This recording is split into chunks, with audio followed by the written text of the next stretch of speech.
नमस्कार मैत्रिणींनो, शुभांगी रेसिपीमध्ये आपले सर्वांचे स्वागत। आज आपण बनवणार आहे करवंदाचा गोड आंबट असा मुरब्बा। बनवणार आहे करवंदाची चेरी, जो लहानपासून तर मोठ्यांपर्यंत सर्वांना आवडेल। त्यासाठी लागणार आहे आपल्याला साहित्य करवंद, साखर आणि विलायची।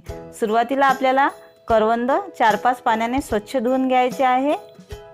1 वाटी आपल्याला करवंद घ्यायचे आहेत, 1 वाटी साखर थोडीशी त्यापेक्षा जास्त घ्यायची आहे, 4 विलायच्या घ्यायच्या आहे। विलायची आपल्याला खलबत्त्यामध्ये बारीक करून घ्यायची आहे। त्यामध्ये थोडीशी साखर घालायची आहे, त्यामुळे आपली जी विलायची आहे ती बारीक होईल। व्यवस्थित आपल्याला ती काढून घ्यायची आहे। एका भांड्यामध्ये साखर टाकून गॅसवर मी गरम केले आहे। त्यामध्ये अर्धा कप पाणी घातले आहे आणि त्याचा थोडासा पाक होऊ देऊन त्यामध्ये करवंद शिजायला टाकले आहे। करवंद टाकून शिजून घ्यायचे आहे। तुम्ही त्याला मधातून काप देऊन त्यामधील बिया काढून घेऊ शकता। मी तसेच टाकले आहे। आता आपल्याला हे पाकात व्यवस्थित शिजून घ्यायचे आहे। त्याला उकळी आल्यावर आपल्याला त्यामध्ये विलायची पूड टाकायची आहे। आपल्याला करवंद हे व्यवस्थित शिजून घ्यायचे आहे। चांगले नरम होईपर्यंत ते शिजून घ्यायचे आहे। त्याला चांगला पाक येऊ द्यायचा आहे। हे पहा, करवंद हे चांगले शिजत आहे। हे पहा, आपला आंबट गोड असा मुरब्बा तयार झाला आहे। बनवणार आहे करवंदाची चेरी, जे तुम्ही केकमध्ये सुद्धा यूज करू शकता। त्यासाठी आपल्याला लागणारे साहित्य करवंद, साखर आणि खाण्याचा लाल रंग।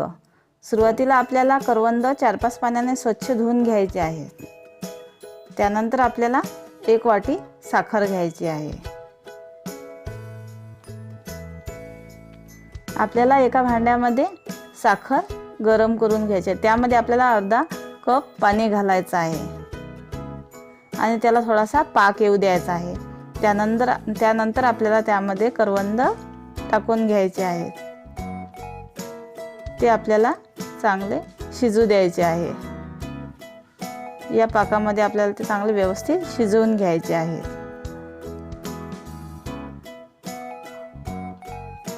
त्यानंतर त्यामध्ये आपल्याला खाण्याचा लाल रंग टाकायचा आहे। यामध्ये आपण व्यवस्थित परतून घेऊ